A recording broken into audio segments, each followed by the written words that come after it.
Bueno, pues vamos con el segundo munus, que el presbítero, ministro de los sacramentos, y en particular de la Eucaristía.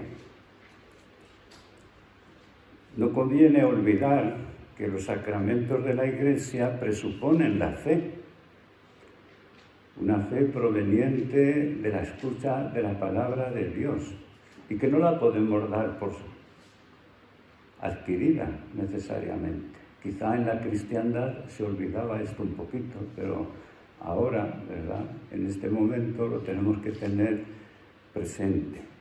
Y dice así el concilio: Dios, que es el solo santo y santificador, quiso tener a hombres como socios y colaboradores suyos, a fin de que le sirvan humildemente en la obra de la santificación. Hemos sido elegidos como socios de Dios para la obra de la santificación. Por esto congrega a Dios a los presbíteros por medio del ministerio de los obispos, para que, participando de una forma especial del sacerdocio de Cristo en la celebración de las cosas sagradas, obren como ministros de quien, por medio de su Espíritu, efectúa continuamente por nosotros su oficio sacerdotal en la liturgia. Hemos sido, pues, llamados a ser socios y colaboradores de Dios en la obra de la santificación. Somos asociados a una obra que nos trasciende, que nos supera. Por eso San Pablo podía escribir a la comunidad de Corinto que nadie se encuentra a la altura de un tal ministerio. No estamos a la altura. Y tenemos entonces que vivir humildemente. Nadie está a la altura. Pues que es una obra que nos supera claramente. Por eso Pablo, en la segunda carta a los Corintios, afirmaba: doy gracias a Dios que siempre nos asocia a la victoria de Cristo y difunde por medio de nosotros en todas partes la fragancia de su conocimiento, porque somos incienso de Cristo ofrecido a Dios, entre los que se salvan y los que se pierden, para unos olor de muerto que mata, para los otros olor de vida para vida. Pero ¿quién es capaz de esto? Por lo menos no somos como tantos otros que negocian con la palabra de Dios, sino que hablamos con sinceridad en Cristo, de parte de Dios y delante de Dios. Cuanto más se medita en el sacramento del orden, más se admira uno y da gracias al Señor por su manera de llevar a cabo la santificación de la humanidad, que la quiere llevar a través de nosotros también, pobres, pecadores, y quiere llevar así su obra de salvación. La capacidad, pues, no nos viene de nosotros, como nos recuerda el apóstol, sino que nos viene de Dios. Es una capacidad que nos es dada. ¿Cómo la gestionamos? Esa es la gran cuestión. El apóstol se sentía asociado, por gracia, a la victoria de Cristo en el espíritu de santidad. El presbítero, por tanto, no debe atribuirse nada como propio. Debe ser consciente que es un instrumento inteligente de la obra salvadora y santificadora de Dios. Y como instrumento está llamado a ser pobre y humilde. Pobre y humilde. No podemos buscar ser protagonistas, ¿verdad?, de la obra, sino servidores, instrumentos. Es como si la pluma, ¿verdad?, dijera, he escrito esto yo, soy genial como pluma, ¿verdad? No. El Señor se sirve de nosotros y quiere servirse. Le dejamos que se sirva de nosotros. Le dejamos hacer a través nuestro. Dios es santo. El santo de Dios es Jesucristo.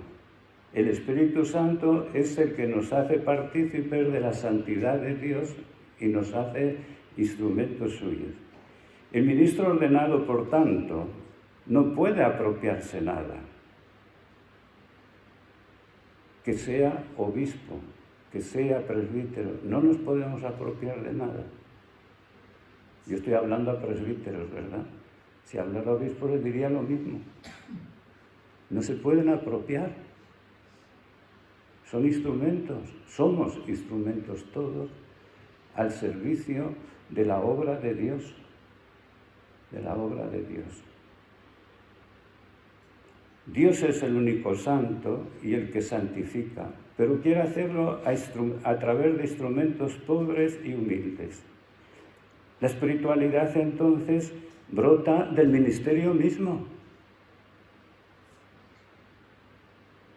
Quien busca afirmarse no es un instrumento pobre y humilde. Tenemos justamente que esto. Por eso el sacerdote, ¿verdad?, a veces se ha presentado como el representante de Cristo, con toda razón, pero también se ha criticado esa representación, con toda razón también. ¿Por qué? Porque a veces nos ha conducido al clericalismo y al autoritarismo. Sin embargo, la representación es importante. Si la miramos no solamente para nosotros presbíteros, sino también para todo el pueblo de Dios. Todo cristiano es un representante de Cristo. Más todavía, es Cristo. Recordemos lo que San Agustín escribía o predicaba, ¿verdad?, en el comentario al Evangelio según San Juan. Dice así: felicitémonos pues y demos gracias porque nos ha hecho no solo cristianos, sino Cristo. ¿Entendéis, hermanos? ¿Comprendéis la gracia de Dios sobre nosotros? Asombraos, alegraos, hemos sido hechos Cristo. Pues si Él es la cabeza, nosotros somos sus miembros. El hombre total somos Él y nosotros. Es esto lo que dice el apóstol Pablo, para que ya no seamos pequeñines, zarandeados y circundados por todo viento de doctrina. Ahora bien, más arriba había dicho, hasta que lleguemos todos a la unidad de la fe y al reconocimiento del Hijo de Dios, al varón perfecto según la medida de edad de la plenitud del Mesías. La plenitud, pues, de Cristo es la cabeza y los miembros. ¿Qué significa la cabeza y los miembros? Cristo y la Iglesia. Por cierto, nos arrogaríamos esto soberbiamente si no se dignase prometerlo el mismo mediante idéntico apóstol que dice: ahora bien, vosotros sois cuerpo y miembros de Cristo. Todo cristiano es Cristo. Y esta es la dignidad, ¿no? Entonces, la misión del sacerdote, del presbítero, ¿verdad?, será recordarnos esto a todo el mundo.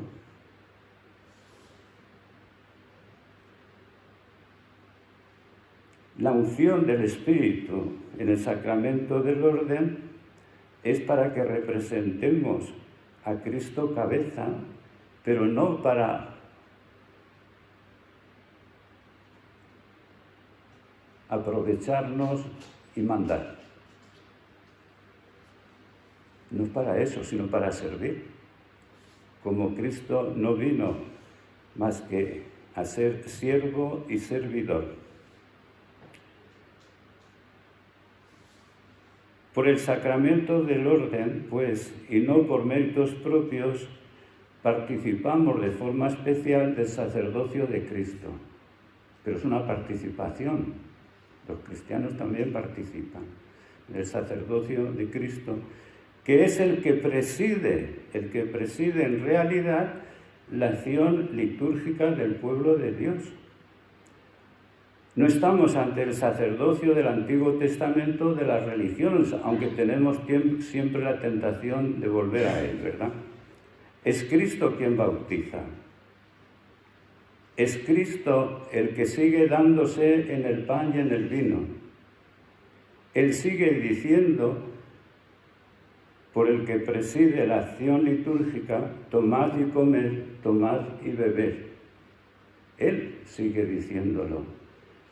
El ministro ordenado ha recibido el poder de actuar en nombre del Santo de Dios que nos hace santos, incorporándonos a Él mediante el Espíritu de la santidad.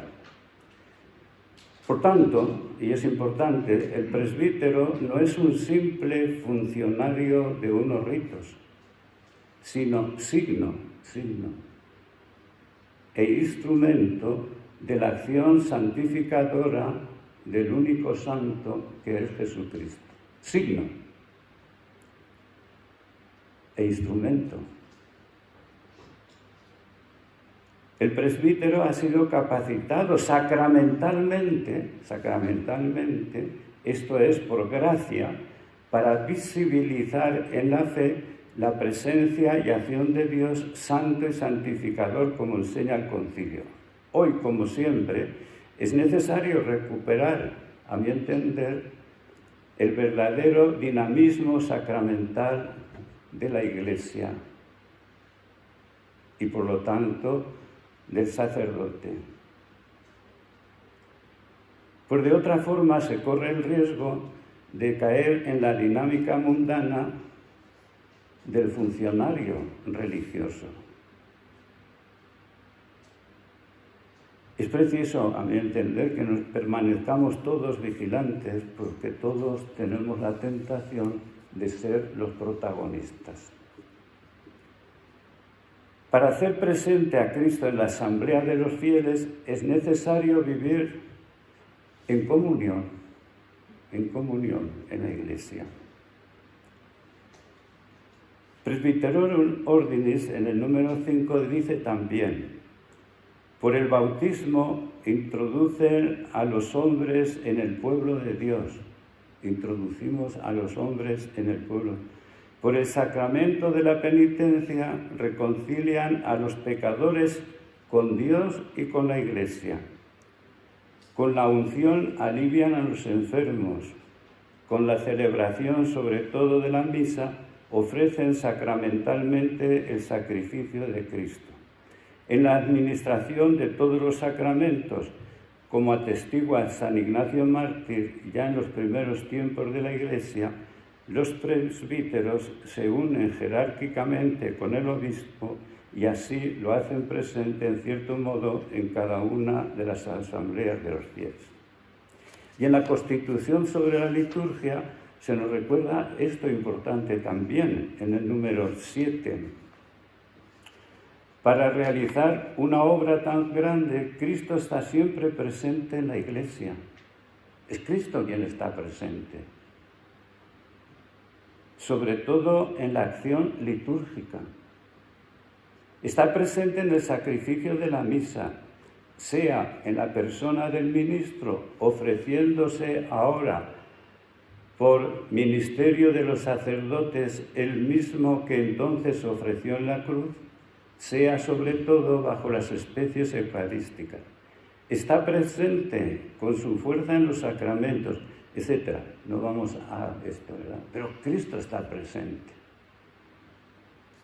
Por eso todo protagonismo nuestro está desubicado totalmente, ¿verdad? Es Cristo. y cómo reenviamos a Cristo en nuestras celebraciones y en todo. Para meditar esto un poquito, pues os ofrezco unas pistas. La Eucaristía y el sacerdocio ministerial. O el ministerio sacerdotal, me da lo mismo la terminología para la meditación. La cena pascual del Señor con los 12, tal como es transmitida por los evangelistas y la tradición paulina, se presenta como la culminación de la misión de Jesús y el inicio de la existencia de la Iglesia apostólica que en el Espíritu va a salir a las plazas públicas. En efecto, el evangelista San Juan inicia así la narración del lavatorio de los pies. Antes de la fiesta de la Pascua, sabiendo Jesús que había llegado su hora de pasar de este mundo al Padre, habiendo amado a los suyos, los amó hasta el extremo. Y el evangelista concluye así el relato del lavatorio de los pies. Cuando acabó de lavarle los pies, tomó el manto, se lo puso otra vez y les dijo: ¿comprendéis lo que he hecho con vosotros? Vosotros me llamáis el Maestro y el Señor, y decís bien, porque lo sois. Pues si yo, el Maestro y el Señor, os he lavado los pies, también vosotros debéis lavaros los pies unos a otros. Os he dado ejemplo para que lo que yo he hecho con vosotros, vosotros también lo hagáis. En verdad os digo, el criado no es más que su amo, ni el enviado es más que el que lo envía. Y ahora viene la conclusión. Puesto que sabéis esto, dichosos vosotros si lo ponéis en práctica. ¿Y quién os puede arrebatar la dicha de servir? ¿Quién nos puede arrebatar la dicha de lavar los pies a los hermanos? Nadie nos la puede arrebatar. Fijaros ahí, una fuente de alegría que nadie nos puede quitar.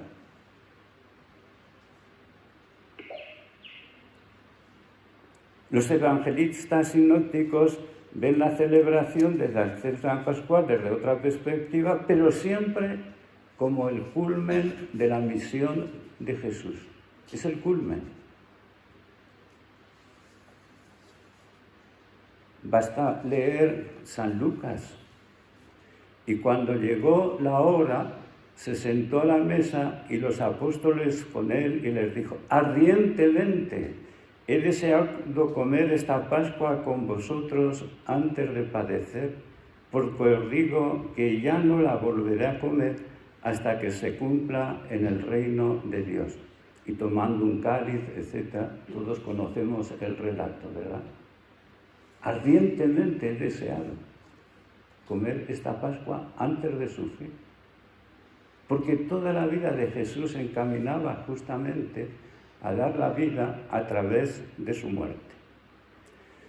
Jesús manda a la comunidad de la nueva alianza: haced esto en memoria mía. Lavaos los pies en memoria mía. Haced esto en memoria mía.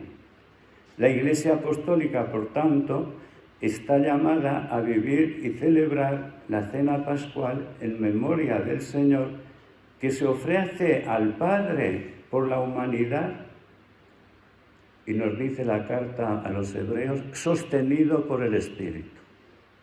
Sostenido por el Espíritu. Jesús fue enviado en la debilidad de la carne, y la carne se resistía. Es normal. No nos extrañemos si nos resistimos nosotros, ¿verdad? Pero sostenido por el Espíritu fue hasta el final. Y nosotros también, sostenidos por el Espíritu, podemos avanzar en nuestra debilidad y en nuestra fragilidad. El Hijo se ofrece en sacrificio, ¿para qué? Para liberar a los esclavos del poder del pecado, para inaugurar y sellar la nueva alianza en su sangre, para dar a los creyentes la posibilidad de acoger y dar testimonio como hijos del reino en la historia. El misterio de la Iglesia se presenta así como el germen del reino de Dios en la tierra, que los cristianos estamos llamados a acoger y cultivar personal y comunitariamente. Hasta que llegue su plena realización. En esta perspectiva son interesantes las afirmaciones conciliares en torno a la Eucaristía a propósito de este segundo munus. Dice así: pero los demás sacramentos, igual que todos los sacramentos eclesiásticos y las obras del apostolado, están unidos con la Eucaristía y hacia ella se ordenan todo. Pues en la Sagrada Eucaristía se contiene todo el bien espiritual de la Iglesia, es decir, Cristo en persona, nuestra Pascua y pan vivo, que con su carne, por el Espíritu Santo, vivificada y vivificante, da vida a los hombres que de esta forma son invitados y estimulados a ofrecerse a sí mismos, sus trabajos y todas las cosas creadas juntamente con Él. Por lo cual, la Eucaristía aparece como la fuente y cima de toda evangelización. Fuente y cima de toda evangelización.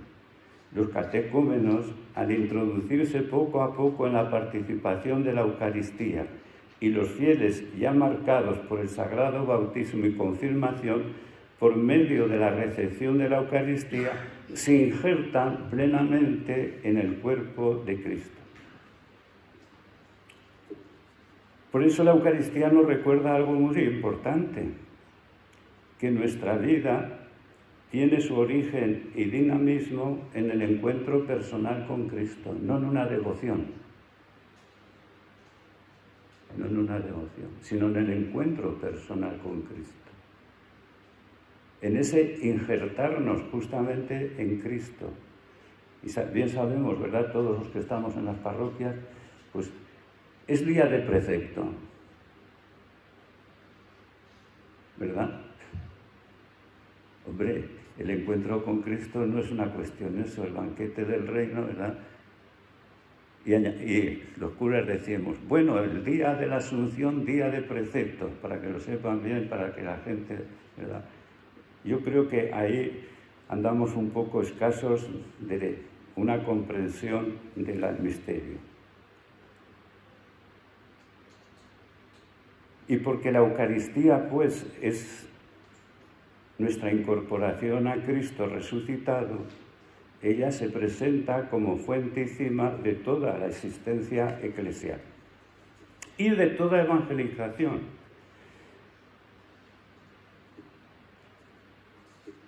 Para nosotros los presbíteros tenemos aquí una fuente inagotable de espiritualidad, la Eucaristía.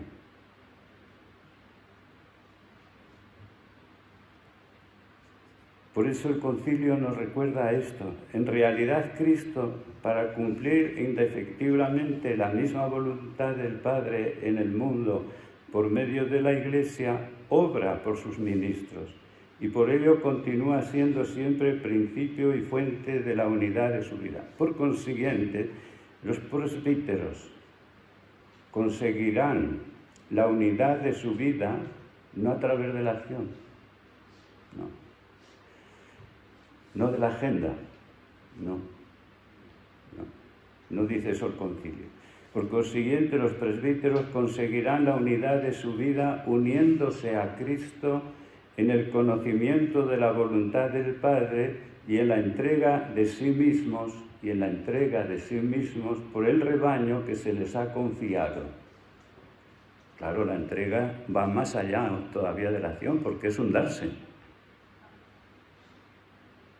La entrega por el rebaño que se les ha confiado. De esta forma, desempeñando el papel del buen pastor en el mismo ejercicio de la caridad pastoral, encontrarán el vínculo de la perfección sacerdotal, que reduce a unidad su vida y su actividad.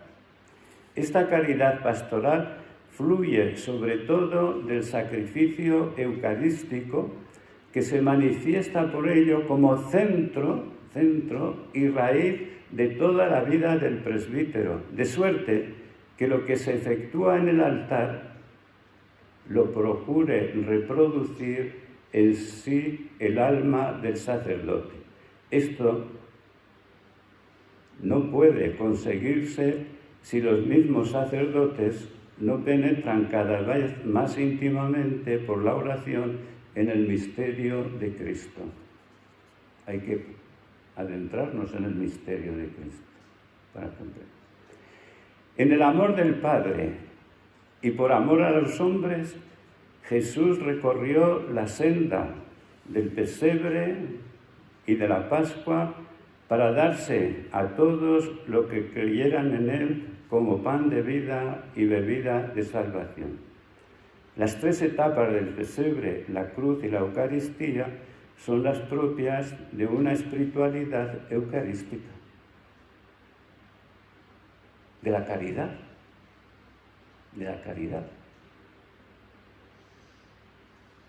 Y nadie nos podrá quitar la vida, entonces, la damos. Y eso conduce, ¿verdad?, a la pobreza, a la humildad, a la obediencia, a la parresía. Esto es camino. Segundo punto, entonces, el ministerio de la reconciliación. El ministerio de la reconciliación es muy importante.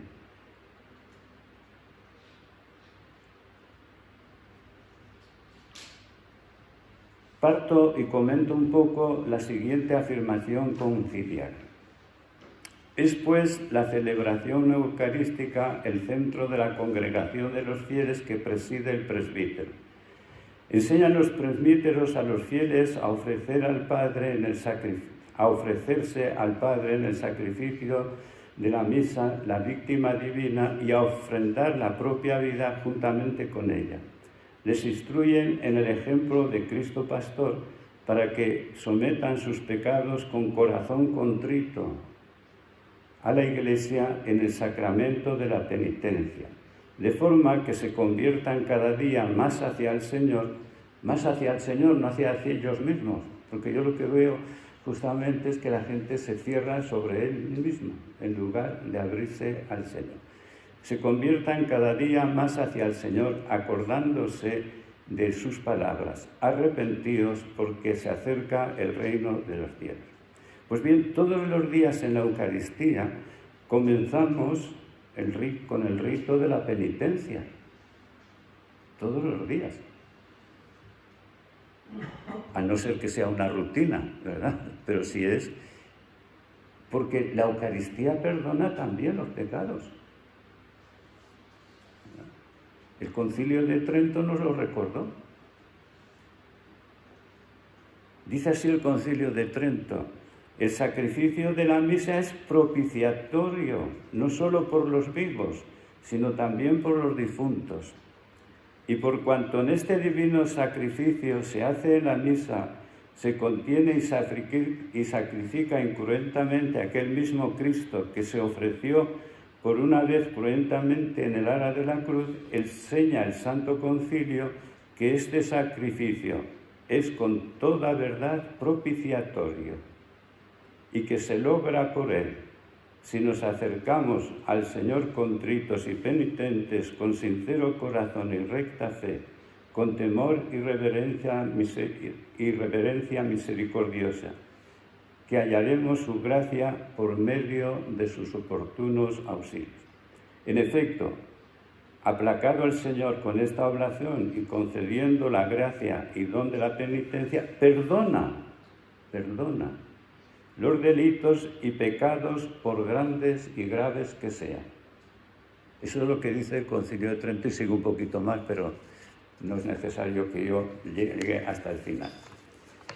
Es evidente que el Concilio de Trento, entonces, pone de relieve que el sacrificio de la misa ofrece el perdón para los que están arrepentidos y contritos, ¿verdad? Pero no nos invita a dejar el sacramento de la reconciliación, sino que nos invita a ir al fondo. Por eso San Pablo nos recuerda cómo es Dios quien nos está reconciliando con Él y cómo se nos concede el ministerio de la reconciliación. Por eso Pablo dice apasionadamente: por tanto, si alguno está en Cristo, es una criatura nueva. Lo viejo ha pasado, ha comenzado lo nuevo. Todo procede de Dios, que nos reconcilió consigo por medio de Cristo y nos encargó el ministerio de la reconciliación. Porque Dios mismo estaba en Cristo reconciliando al mundo consigo sin pedirles cuenta de sus pecados y ha puesto en nosotros el mensaje de la reconciliación. Por eso nosotros actuamos como enviados de Cristo. Y es como si Dios mismo exhortara por medio de nosotros. En nombre de Cristo os pedimos que os reconciliéis con Dios. Al que no conocía el pecado, lo hizo pecado en favor nuestro, para que nosotros llegáramos a ser justicia de Dios en él. Y como cooperadores suyos, os exhortamos a no echar en saco roto la gracia de Dios. A no echar en saco roto la gracia de Dios. En el sacramento de la reconciliación, por tanto, celebramos la acción de Dios, reconciliándonos con Él por medio de Cristo. ¿Cómo va a ser triste el sacramento entonces? Si estamos celebrando la acción reconciliadora de Dios, si estamos celebrando la salvación que arranca del amor del Padre por el mundo. Y Dios ha confiado este ministerio a la Iglesia, en cuyo nombre lo ejerce el ministro ordenado. Es en nombre de la Iglesia que perdonamos y en nombre de Cristo. Recordemos la fórmula de la absolución sacramental de gran riqueza trinitaria y eclesial. Pero yo veo en algunas parroquias que ni siquiera la celebran, sino que se quedan con lo último solo, para ir más rápido. Dice así: Dios Padre misericordioso, que reconcilió consigo Dios quien reconcilia, no somos nosotros. Dios Padre misericordioso, que reconcilió consigo al mundo por la muerte y la resurrección de su Hijo y derramó el Espíritu Santo para la remisión de los pecados, te conceda por el ministerio de la Iglesia, o sea que es el nombre de la Iglesia, por el ministerio de la Iglesia, el perdón y la paz. Y yo te absuelvo de tus pecados en el nombre del Padre, del Hijo y del Espíritu Santo, ¿verdad? Pero es una celebración, donde celebramos la acción trinitaria, encomendada a la Iglesia. El ministro de la reconciliación, por lo tanto, está llamado a que el penitente se deje reconciliar por Dios y por la Iglesia, para que sean nuevas criaturas. Es una creación. El ministerio de la reconciliación es una nueva creación. Por eso es el Espíritu Santo que puede hacerlo. Como transforma el pan y el vino, transforma al pecador en justo. ¡Qué maravilla! Transforma al pecador en justo, si él acoge en la fe. Pero es el Espíritu Santo entonces, no somos nosotros. Nosotros no somos más que un instrumento que hacemos presente justamente a Dios y a la Iglesia en ese momento en la celebración.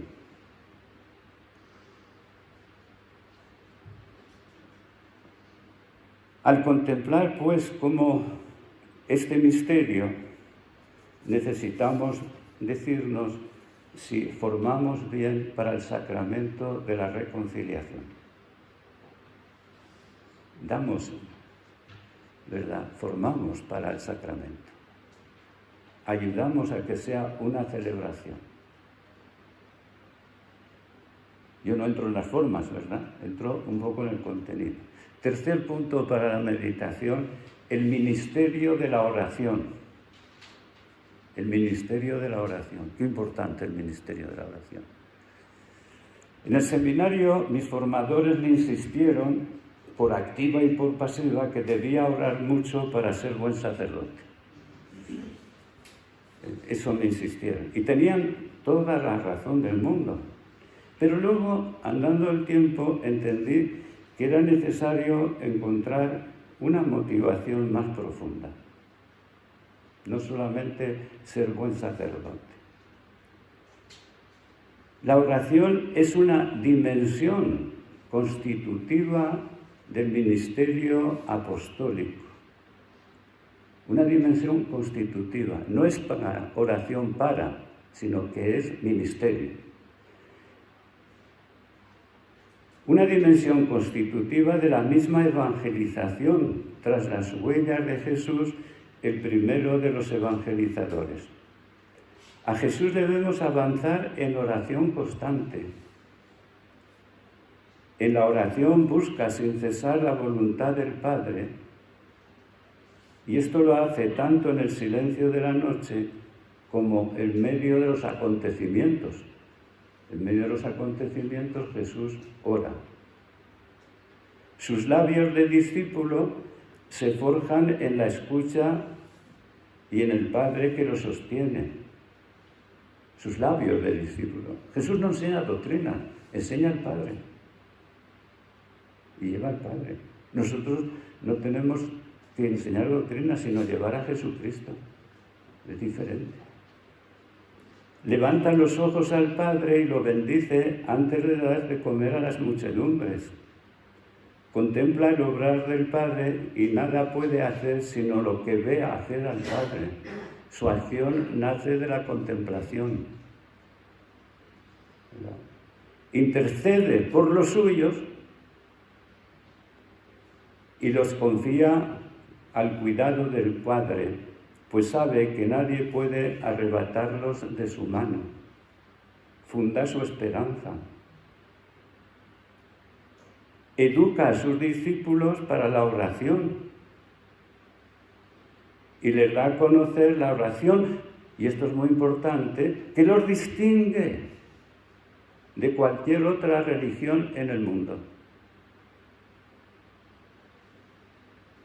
La oración es la que identifica al cristiano. Cuando le piden los discípulos, enséñanos a orar como Juan Bautista enseñó a orar a sus discípulos, porque tenía discípulos que venían de Juan Bautista, Jesús, ¿verdad? Y les dice, cuando oréis, decid Padre. Es la oración que nos identifica. Y nos identifica como hijos y como hermanos universales. Ni una sola petición es para mí. Todas las peticiones son en nosotros. Perdónanos, líbranos, danos. Somos hermanos y nos implicamos justamente para que el reino de Dios siga. No basta, por tanto, orar para ser un buen funcionario, sino que es necesario desarrollar la dimensión constitutiva del ministerio apostólico. Jesús sigue intercediendo por nosotros ante el Padre.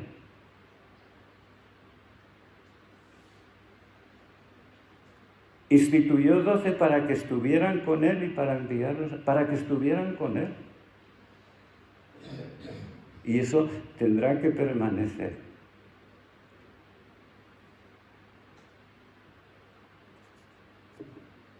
El apóstol vive todo en la oración. Claro, y cuando decimos, es que tenemos tantas cosas que hacer que no tenemos tiempo, o sea que no tienes tiempo para el ministerio, entonces. Entonces, ¿para qué tienes tiempo? Si es constitutivo del ministerio, si tenemos que interceder por los hermanos y no tenemos tiempo, ahí nos lo tenemos que plantear. Si es que el Señor no nos ha dicho, id y arreglar los problemas del mundo. Yo no he leído eso en el Evangelio nunca. Id y haced discípulos. Eso sí lo leo. Discípulo. Y entonces, justamente ahí. San Pablo es el hombre de la oración y de la acción. No me diréis que San Pablo no es un hombre de acción, ¿verdad? Y de oración, porque el fundamento está en estar con Cristo y en hacerlo presente. Entre otros muchos textos que podríamos citar, ¿verdad? Pero que no es eso, es para el estudio evangelio, que lo podemos hacer, pues Filipenses 1, 3, 11 creo que es un texto clave para entender esto. Doy gracias a mi Dios cada vez que os recuerdo. Recordamos en la oración para dar gracias a Dios de todos. Siempre que rezo por vosotros, lo hago con gran alegría, porque habéis sido colaboradores míos en la obra del Evangelio desde el primer día hasta hoy. Esta es nuestra confianza. Fijaros bien, que el que ha inaugurado entre vosotros esta buena obra la llevará delante hasta el día de Cristo Jesús. ¿Quién ha iniciado la buena obra en ti? Dios. ¿Quién la llevará adelante? Dios. Esa es la confianza que tenemos. Esto que siento por vosotros está plenamente justificado. Os llevo en el corazón. Llevamos a nuestro pueblo en el corazón. Porque eso es orar. En el corazón. Porque tanto en la prisión como en mi defensa y prueba del Evangelio, todos compartís mi gracia. Testigo me es Dios del amor entrañable con que os quiero en Cristo Jesús. Y esta es mi oración. Que vuestro amor siga creciendo más y más en penetración y en sensibilidad para apreciar los valores. Y esta es mi oración, que vuestro amor siga creciendo más y más en penetración y en sensibilidad para apreciarlo. Así llegaréis al día de Cristo limpios e irreprochables, cargados de frutos de justicia por medio de Cristo Jesús, para gloria y alabanza de Dios. Rezamos, intercedemos. Jesús los envió a predicar,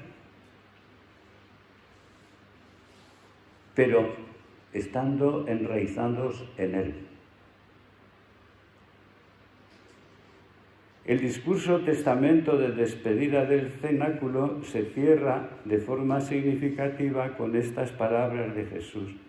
Padre justo, si el mundo no te ha conocido, yo te he conocido, y estos han conocido que tú me enviaste. Les he dado a conocer y les daré a conocer tu nombre. O sea, después de resucitado nos sigue dando a conocer el nombre del Padre, ¿verdad? Para que el amor que me teníais esté en ellos y yo en ellos. Para eso ora Jesús, para entrar en comunión. Antes les había dicho que el Espíritu les enseñaría y conduciría a la verdad plena. Pero voy a ir un poquito más lejos. Orar es vigilar. Y el ministerio de la vigilancia y de la intercesión forma parte integrante de la vida y existencia del pastor. Velar. No solamente velar y orar en el huerto, sino velar, la vigilancia. ¿Por dónde avanza nuestro pueblo? ¿Hacia dónde eso? ¿Cuáles son los lobos? cuándo son los peligros, etcétera, etcétera, justamente para salir y hacer frente. Para salir y hacer frente. Quien dice, por tanto, que no tiene tiempo para orar, está diciendo que no tiene tiempo para vigilar el rebaño. Entonces, se va a destruir el rebaño. ¿Tenemos tiempo o no tenemos tiempo para cohesionar? A veces tenemos tiempo para contar las perras y no tenemos tiempo para ver cómo el rebaño, ¿verdad?, va avanzando o se va distorsionando. Jesús velaba y oraba por los que el Padre le había confiado. Y la carta a los Hebreos, como ya he citado, lo repito, de ahí que puede salvar definitivamente a los que se acercan a Dios por medio de Él, pues vive siempre para interceder a favor de ellos. Pero aquí no termina. El ministerio de la oración implica educar a la porción del pueblo de Dios para que llegue a vivir y desarrollar una oración realmente cristiana, como lo hiciera Jesús con sus discípulos. Jesús formó a sus discípulos a la oración. Los fue animando. Nosotros, hermanos, no tenemos la obligación de formar a nuestro pueblo en la oración correcta. No en devociones. Yo no he dicho eso. He dicho en la oración. Una oración que es encuentro vital, existencial con el Señor.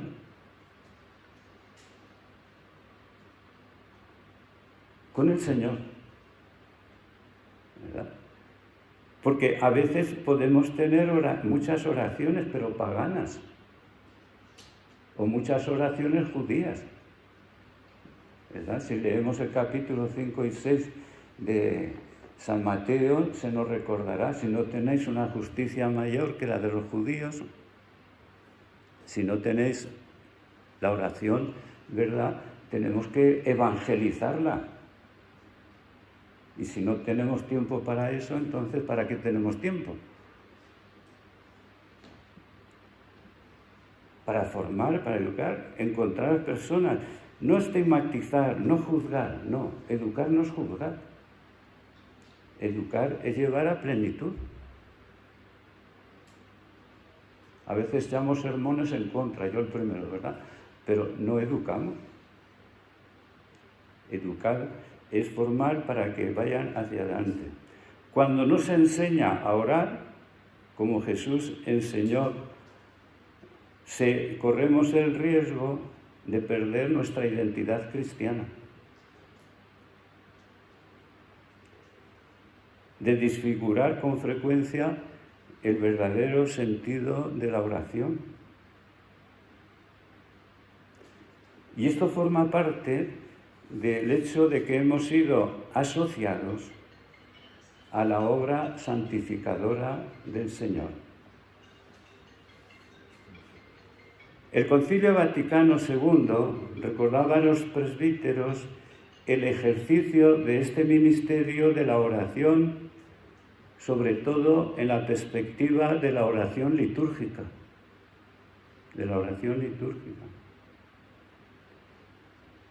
Leo el texto, que es importante. Les enseñan igualmente a participar en la celebración de la Sagrada Liturgia, de forma que en ella lleguen también a una oración sincera. Porque puede haber celebraciones que no sean oraciones sinceras, claro. Les llevan como de la mano a un espíritu de oración cada vez más perfecto, que han de actualizar durante toda la vida en conformidad con las gracias y necesidades de cada uno. Llevan a todos al cumplimiento de los deberes del propio Estado y a los más fervorosos les atraen hacia la práctica de los consejos evangélicos, acomodada a la condición de uno. Porque los consejos evangélicos también son para los laicos. Eso es lo que nos está diciendo el concilio, acomodado a la situación de cada uno. Los laicos también tienen que seguir a Jesús pobre, ¿o no? Tendrán que seguir a Jesús obediente, ¿o no? O la obediencia no es para los laicos. Y tendrán que seguir a Jesús casto. ¿O es que los matrimonios no tienen que seguir a Jesús casto?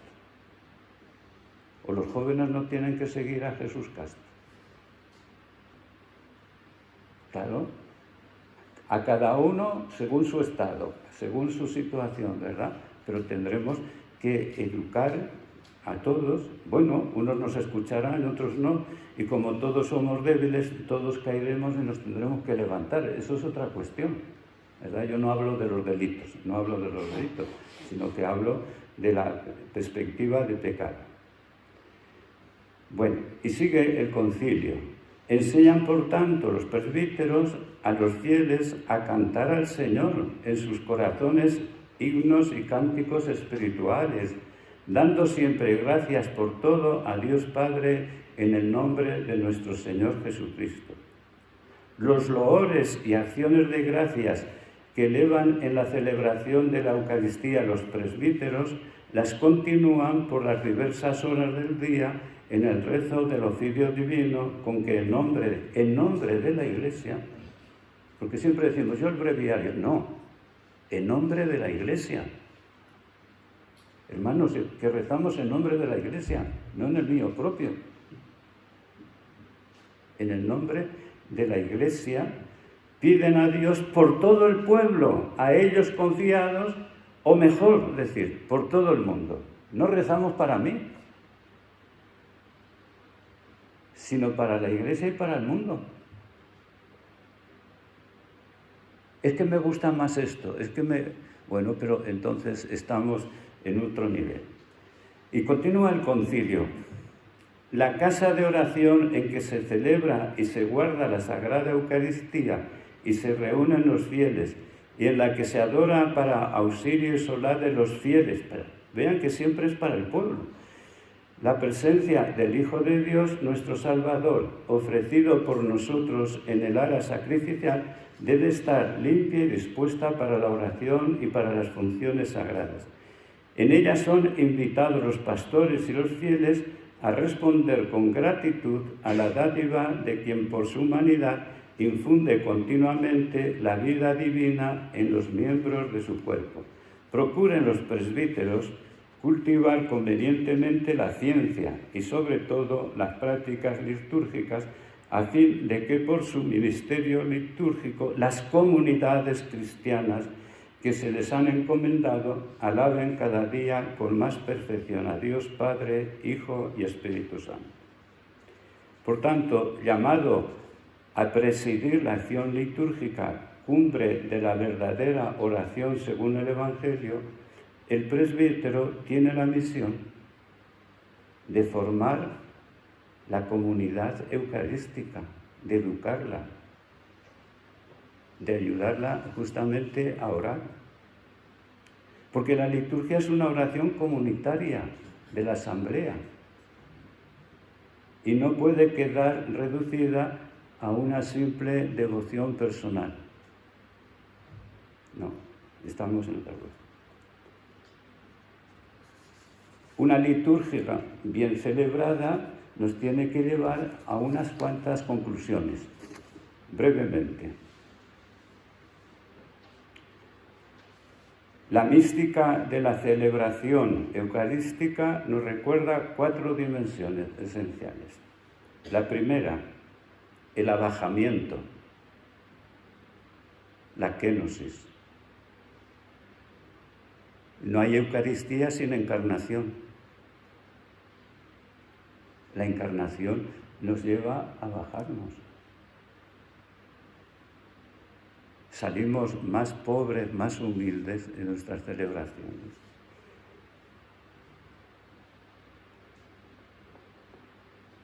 Segundo, nos lleva al compartir fraterno. La Eucaristía es una celebración de hermanos y entre hermanos. Un compartir fraterno de los bienes, pero un compartir fraterno de las luchas también, de las dificultades, de todo, ¿verdad? Lo de mi hermano es mío y lo mío es de mi hermano. De los gozos y de las tristezas, de todo. Tercero, nos lleva a ofrecernos con Cristo al Padre por el bien de la humanidad. A ofrendarnos por el bien de la humanidad, la comunidad cristiana. Nos lleva, en cuarto lugar, a la misión.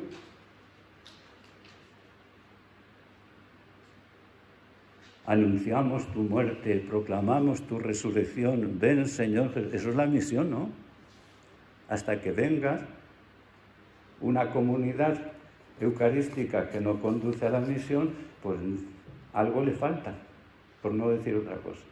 Y así es como de alguna forma ya lo decimos en las plegarias eucarísticas, que deberíamos ayudar a comprender mejor a nuestro pueblo.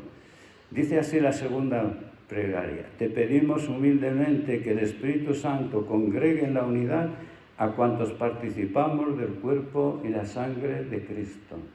La comunión, ¿verdad? La fraternidad. La plegaria tercera dice: dirige tu mirada sobre la ofrenda de tu iglesia y reconoce en ella la víctima por cuya inmolación quisiste devolvernos tu amistad, para que fortalecidos con el cuerpo y la sangre de tu Hijo y llenos de su Espíritu Santo, formemos en Cristo un solo cuerpo y un solo espíritu. Y así podemos ir viendo, ¿verdad?, todas las plegarias. En conclusión, entonces, es admirable, hermanos, que Dios haya querido correr el riesgo de asociarnos a su obra de santificación, a nosotros, hombres pecadores, débiles y limitados, que necesitamos ser santificados. Nunca, nunca le daremos bastante gracias a Dios por ello. Escuchemos una vez más esta palabra del Concilio Vaticano II, dirigida a los presbíteros en su condición de cooperadores del don del episcopado. Dios, que es el solo santo y santificador, quiso tener a los hombres como socios y colaboradores suyos, socios de Dios. ¡Qué grande! Socios y colaboradores suyos, a fin de que les sirvan humildemente en la obra de la santificación. Estamos dispuestos a ofrecer humildemente en la obra de la santificación. Y el Papa Juan Pablo II nos lo recordaba, por otra parte, lo que he insistido en la oración. Novo Millennium in el número 33 nos dice así: sí, queridos hermanos y hermanas, nuestras comunidades cristianas tienen que llegar a ser auténticas escuelas de oración, donde el encuentro con Cristo no se exprese solamente en petición de ayuda, sino también en acción de gracias, alabanza, adoración, contemplación, escucha y viveza de afecto hasta el arrebato del corazón. Una oración intensa, pero que sin embargo no aparta del compromiso en la historia. Abriendo el corazón al amor de Dios, lo abre también al amor de los hermanos y nos hace capaces de construir la historia según el designio de Dios. La oración no es retirarse, sino implicarse en el mundo para transformarlo desde el designio de Dios. Esta es nuestra misión y nuestra tarea, ¿verdad? Nos podemos preguntar cómo la vivimos. Yo sé que la vivimos deficientemente todos, pero no es lo importante el vivirla deficientemente, sino el si queremos vivirla o nos refugiamos en otras cosas. Pues pidamos al Señor para que seamos buenos socios de Dios en la obra de la santificación.